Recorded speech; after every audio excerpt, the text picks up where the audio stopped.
आप कुछ समय से मेरा इंतज़ार कर रहे हैं। मलिक जी ने कहा कि यहाँ आकर आप पर मैंने एहसान किया है। मैं कहना चाहती हूँ कि यहाँ आना मेरा कर्तव्य है, मेरा धर्म है और मैं किसी पर इस एहसान नहीं कर रही हूँ। बहुत बार कहती हूँ, हर नेता को यह एहसास होना चाहिए कि सबसे बड़ा एहसान उस पर जनता करती है। मुझे यह एहसास अच्छी तरह से है। आप यहाँ उपस्थित हैं, मेरी बातों को सुनने आए हैं, इसलिए आपका बहुत बहुत धन्यवाद। देखिए, देश की जो स्थिति है वो शायद मेरे से अच्छी तरह आप सब जानते हैं। एक ऐसा समय आया है कि 90 दिनों से लाखों किसान इस देश की राजनीति में के बाहर, दिल्ली के बाहर बैठे हुए हैं, संघर्ष कर रहे हैं, आंदोलन कर रहे हैं। 215 किसान शहीद हुए, बिजली काटी गई, पानी रोका गया, उन्हें मारा गया, पीटा गया। वे शांति से बैठे थे। देश की राजधानी की सीमा को इस तरह बनाया गया जैसे देश की सीमा थी। तमाम पुलिस की फोर्स लगाई गई, किसानों को प्रताड़ित किया गया। जो किसान अपने बेटे को देश की सीमा पर देश की रखवाली करने के लिए भेजता है, उस किसान को अपमानित किया गया, उसे जलील किया, उसे देशद्रोही कहा, आतंकवादी कहा। प्रधानमंत्री जी ने पूरे सांसद के सामने उसका मजाक उड़ाया, उसे परिजीवी कहा, आंदोलनजीवी कहा। देखिए, इंसान की तरह देश का भी एक हृदय होता है। उस हृदय के धड़कने से देश जीवित होता है। मेरा मानना है कि हमारे देश का हृदय, उसका दिल किसान है, जो जमीन से जुड़ा है, जमीन को सींचता है, उसे उपजाऊ बनाता है, इस देश का अन्नदाता है, इस देश को जीवित करता है। लेकिन आज जब चौधरी तिकायत जी के आंखों में आंसू आते हैं तो हमारे प्रधानमंत्री जी के होठों पर मुस्कुराहट आती है, उन्हें मजाक सूझता है। आज किसान के घरों से लूट हो रही है और प्रधानमंत्री जी के 2 पूंजीपति मित्रों को पूरी छूट दी गई है। आपके सामने आकर प्रधानमंत्री जी ने बार बार हर चुनाव में ये वादा किया था कि गन्ने का भुगतान आपको दिया जाएगा। मैं आपसे पूछना चाहती हूँ, आपको मिला? उन्होंने कहा था आपकी आमदनी दुगनी होगी। मैं आपसे पूछना चाहती हूँ, दुगनी हुई? आपको मालूम होगा कि पूरे देश भर में गन्ने का भुगतान 15,000 करोड़ रुपए है। और आज मैं आपको बताना चाहती हूं, शायद आपको ये नहीं मालूम होगा कि प्रधानमंत्री जी ने अपने लिए दुनिया में भ्रमण करने के लिए 2 हवाई जहाज खरीदे और उन 2 हवाई जहाजों की कीमत 16,000 करोड़ रुपए है। आपके गन्ने के भुगतान से ज्यादा उनके पास अपने 2 हवाई जहाजों को खरीदने के लिए पैसे हैं, लेकिन आपके देश भर के किसान के भुगतान के लिए पैसे नहीं हैं। ये स्थिति है आज देश की। आपसे वादा किया गया था कि 14 दिनों में भुगतान होगा। लेकिन आपने क्या देखा? पिछले 4 सालों में गन्ने का दाम नहीं बढ़ा। 16,000 करोड़ के 2 हवाई जहाज खरीदे गए। 20,000 करोड़ की स्कीम बन रही है कि जो संसद भवन है, जो देश की राजधानी इंडिया में इंडिया गेट है और उसके आसपास की जो इमारतें हैं, उनके सुंदरीकरण के लिए 20,000 करोड़ की स्कीम बन रही है। लेकिन आपके गन्ने के भुगतान के लिए 15,000 करोड़ उपलब्ध नहीं है। डीजल आपको 2018 में 60 रुपए में मिलता था, आज कहीं 80 रुपए, कहीं 90। डीएपी 1100 रुपए में मिलता था, आज 1200 रुपए का है। बिजली के बिल बढ़ते चले जा रहे हैं, गैस सिलेंडरों की कीमत बढ़ती चली जा रही है, मगर आपके गन्ने के दाम आपको नहीं मिल रहे हैं, वो वहीं का वहीं है। मैं कुछ दिनों पहले बिजनौर गई, कुछ किसानों ने मुझे पर्चियां दिखाई। शायद उसी दिन जो नया दाम है वो जारी किया गया था, उससे पहले की पर्चियां दिखाई, उस पे 000 लिखा था। आपको मालूम होगा कि भाजपा सरकार ने पिछले साल डीजल पे जो टैक्स लगाई, उससे 3.5 लाख करोड़ रुपए कमाए। मैं पूछना चाहती हूं, कहां गए वो रुपए?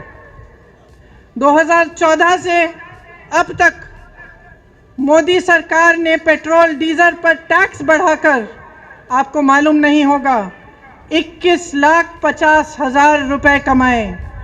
मैं पूछना चाहती हूं, कहां गया वो पैसा जिसका हक है, जो दिन रात इस देश के लिए काम करता है, जो अपने पसीने से, अपने खून से इस देश को सींचता है?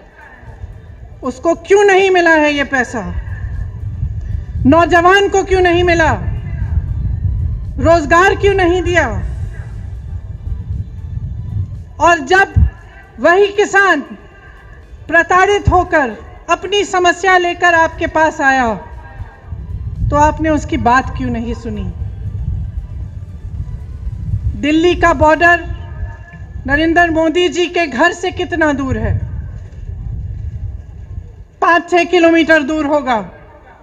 और वही प्रधानमंत्री जो अमेरिका जा सकते थे, पाकिस्तान जा सकते थे, चीन जा सकते थे, जिन्होंने पूरी दुनिया में भ्रमण किया, वो उन लाखों किसानों के पास नहीं जा पाए, उनके आंसू पोंछ नहीं पाए, उनकी बात नहीं सुन पाए। क्यों? क्योंकि उनकी राजनीति सिर्फ अपने लिए है, अपने लिए और अपने खरबपति पूंजीपति मित्रों के लिए है।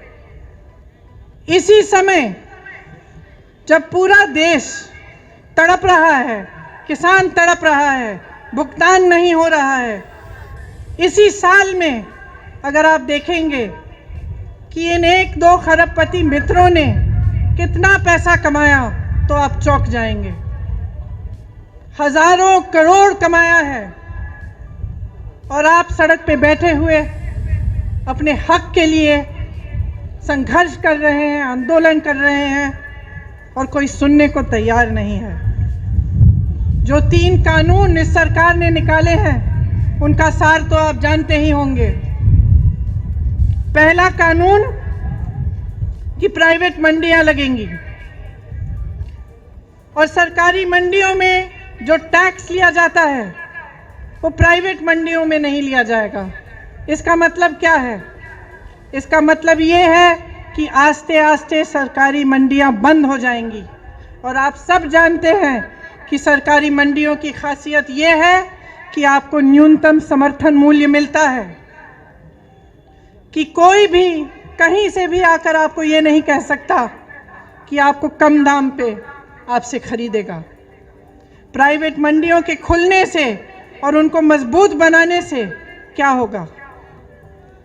बड़े बड़े खरबपतियों की मनमानी होगी। जो दाम चाहते हैं वही देंगे, जब खरीदना चाहते हैं तभी खरीदेंगे, जब बेचना चाहते हैं तभी बेचेंगे। दूसरे कानून में लिखा है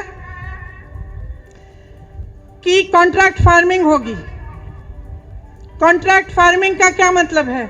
इसका मतलब है कि आपके गांव में, आपके ज़िले में आकर बड़े बड़े खरबपति आपके साथ एक सौदा कर सकते हैं कि देखिए आप 10 लोग हैं, आप हमारे लिए गन्ना उगाइए, जब गन्ना उग जाएगा हम आपको इसके लिए 500 रुपये देंगे। लेकिन जब आप उसको उगाएंगे तो अगर उस खरबपति का मन हो तो वो आपसे कह सकता है कि ना मैं आपको 500 रुपये दूंगा और ना मैं आपका गन्ना चाहता हूं। उसको कहने की अनुमति है, वो कुछ भी कर सकता है। क्यों?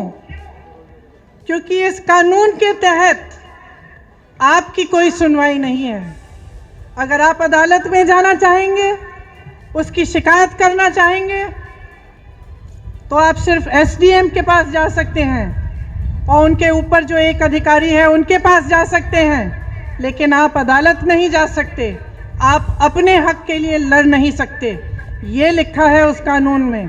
तो आप सोच सकते हैं कि एक तरफ आप और आपकी छोटी सी खेती और दूसरी तरफ प्रधानमंत्री के बड़े बड़े खरबपति मित्र, आप बताइए किसकी सुनवाई होगी? ये जो नए कानून बनाए गए हैं, इन कानूनों के तहत न्यूनतम समर्थन मूल्य खत्म होगा, सरकारी मंडियां खत्म होगी, आपके हक खत्म होंगे। और जिस तरह से इन्होंने इस पूरे देश को अपने 2-3 मित्रों को बेचा है, उस तरह आपको, आपकी जमीन को, आपकी कमाई को, ये अपने मित्रों को, अपने खरबपति मित्रों को बेचना चाह रहे हैं। तो ध्यान रखिए। और आप जागरूक हैं, मैं जानती हूं आप कितना संघर्ष कर रहे हैं। जैसे पंकज जी ने कहा, सिर्फ पूरा देश नहीं, पूरी दुनिया देख रही है। और कभी कभी लगता है कि हमारे प्रधानमंत्री जी जैसे पुरानी कहानियों में अहंकारी राजा होते थे, तो जैसे जैसे उनकी सत्ता बढ़ती चली जा रही थी, वो अपने महल में बंद हो जा रहे थे। लोग उनके सामने सच्चाई कहने से डरने लगे, उनके सामने गिड़गिड़ाने लगे, उनका अहंकार बढ़ने लगा। ऐसा लगता है कि हमारे प्रधानमंत्री जी भी एक तरह से उन्हीं अहंकारी राजाओं की तरह बन गए हैं। उनको ये भी समझ नहीं आ रहा है कि जो जवान इस देश की सीमा को सुरक्षित रखता है, वह जवान किसान का बेटा है। उस जवान का आदर करना चाहिए, किसान का आदर करना चाहिए। और जब महीनों से संघर्ष चला आ रहा है, वही देशवासी जिसने प्रधानमंत्री को सत्ता दी, जिसने उन्हें प्रधानमंत्री बनाया, उन्हें समझ में नहीं आ रहा है कि उनकी सुनवाई होनी चाहिए, कि आपसे बातचीत होनी चाहिए। वो कहते हैं कि ये कानून आपके लिए बना है, किसानों के लिए बना है। तो क्या वो बता सकते हैं कि किस कानून, किस किसान ने बनाया, किस किसान से बात की?